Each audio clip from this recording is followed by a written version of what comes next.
Video আজকে আমার দিয়ে শুরু করতেছি, সাথে হাতে ঘটক। বন্ধু মহলে যাদের বিয়ে হয় না তাদের জন্য পাত্রী দেখতে যাচ্ছি। 7 দিন ধরে বৃষ্টি হচ্ছে, বুঝিনি তো। এই ফাঁকে আমার আম্মার মেডিকেল কেয়ারের দরকার ছিল, তাই করে নিলাম। যেখানে দায়িত্ব ছিল আমাদের প্রাণপ্রিয় সালাম কাকা। পাত্রীর খোঁজ করতেছি জেনে কাকা একগুচ্ছ মেয়ের সন্ধান দিল। আসুন আমাদের গ্রামের অবকাঠামো বিষয়টা পরিচয় করিয়ে দেই। যারা পুত্রবধূ হয়ে আসবেন তাদের মারাত্মক লেভেলের উপকার আসবে। প্রথমে আমার ঘরের কোণা থেকে শুরু করি, যেখানে লুন্দি মুসারকান্দির বর্ডার সংযুক্ত। এই যে দেখছেন বিশাল পুকুর, আমি এর নাম দিয়েছি লুইচা পুকুর, কারণ তার 3 গ্রামের বেটাবেটির স্পর্শের দরকার। টানা 7 দিন বৃষ্টির মধ্য দিয়ে চলে আসলাম মুসারকান্দি মাদ্রাসার সামনে, যাকে এই প্রতিষ্ঠানগুলো সমাজের ইতিবাচক দিক, যেখান থেকে শত শত আলেম সমাজ মেরামতের জন্য বের হয়।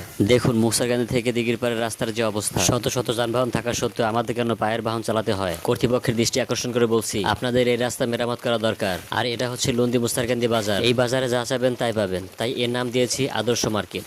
এখন চলে আসলাম গ্রামের একটা গুরুত্বপূর্ণ অংশে, দেখলেই চিনবেন মালিক মে মেমোরিয়াল উচ্চ বিদ্যালয়, যেটা মানুষ শিক্ষার কারিগর, যার হাত ধরে অনেকে সাফল্য অর্জন করেছে। আর চারদিকে বড় বড় দালানের সমাহার, কিন্তু মাঠের কোনো পরিচর্যা হয়নি। যা দেখছেন তা এই 7 দিনের উপহার। আর নজরে আসুক সবার।